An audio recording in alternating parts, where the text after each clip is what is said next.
A carga tributária no Brasil é uma das mais pesadas do mundo. Para se ter uma ideia, cada um de nós tem que trabalhar o equivalente a quase 150 dias só para pagar os impostos de um ano. Por isso, é necessária uma reforma tributária. Para as micro e pequenas empresas, boa parte dessa reforma já aconteceu. Mas ainda falta muito. Em Brasília, corre a passos de tartaruga um projeto para mudar definitivamente o sistema tributário do país. É sobre isso que eu vou conversar neste bloco com Marcel Solimeu, superintendente do Instituto Gastão Vidigal da Associação Comercial de São Paulo. Marcel, por que essas reformas ainda não foram aprovadas, pelo amor de Deus? Porque todos os projetos que têm aparecido de reforma tributária, eles estão procurando resolver o problema ou da União, ou dos estados, ou dos municípios. E não do Brasil. Os problemas do Brasil, das empresas e dos contribuintes e dos cidadãos são sempre ignorados na hora de elaborar o projeto. Isso por quê? Porque nós temos uma moeda com duas faces. De um lado, a receita, a arrecadação, e essa que o governo vem sempre procurando aumentar. E do outro, a despesa, que cresce praticamente sem controle. E quando a despesa aumenta, você vai precisar aumentar a arrecadação. Então, nós estamos sempre vendo o governo procurando mais arrecadação. É o cachorro correndo atrás do rabo. O cachorro correndo atrás do rabo. E nesse ambiente não dá para fazer reforma tributária, porque você faz um projeto de reforma tributária pensando em aumentar a receita. Então, para nós, que defendemos a reforma tributária há mais de 20 anos, mas cada vez que aparece um projeto lá, nós ficamos apavorados que ele se volte contra o contribuinte, porque quer aumentar a receita da União, os estados brigam, joga mais um pedaço para o estado, mais um pedaço para os municípios, e para nós só sobra a conta para pagar. E, Marcel, sempre essa disputa intelectual sobre a inclusão na formalidade de uma parcela importante do PIB, né?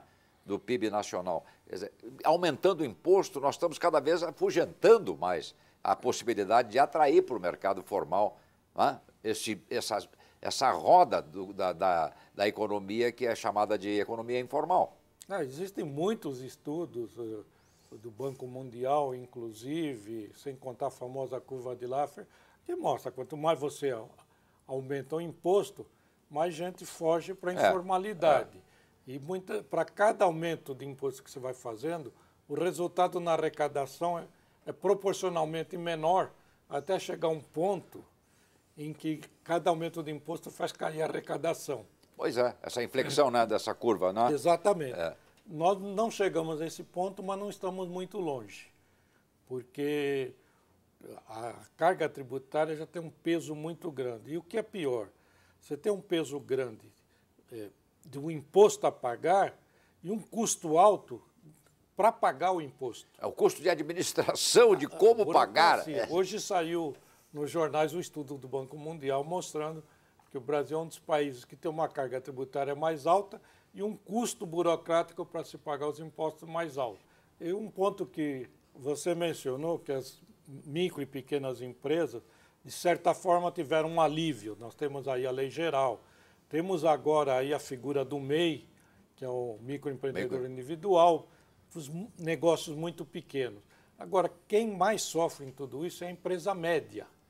Ela não tem os incentivos das pequenas e não tem a força financeira das grandes. E tem que competir com elas. E ela tem que competir com elas e tem que cumprir a mesma burocracia dos que as grandes.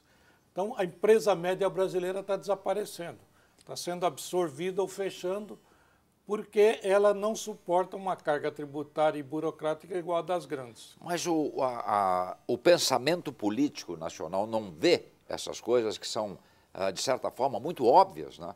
É que tanto os legisladores como o próprio executivo parece estar sempre pensando na próxima eleição, nunca na próxima geração. É um problema de político e estadista, né? Então, isso acaba conduzindo a medidas que vão acabar virando contra o próprio governo no futuro. Mas é o que está acontecendo. A empresa média, aos poucos, está desaparecendo. O que é lamentável, E né? foi o esteio do crescimento do Brasil, porque a classe média é a sustentação de qualquer sistema.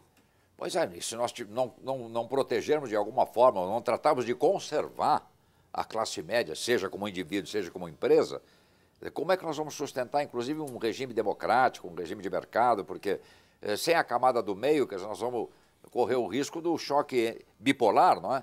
Nós corremos esse risco de termos, de um lado, as empresas muito grandes, cada vez concentrando mais, e que acabam se unindo ao poder político, e do outro lado, só os pequenos, onde uma grande parte da população acaba sendo cooptada através dos programas sociais.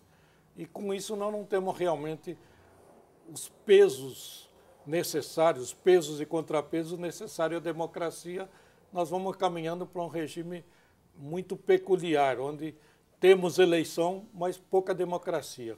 Quer dizer, quando falava que sem uma classe média fica difícil de sustentar uma verdadeira democracia, porque é a expressão da verdade. Mas esse é o grande problema é da maioria dos países da América Latina, é não ter classe média.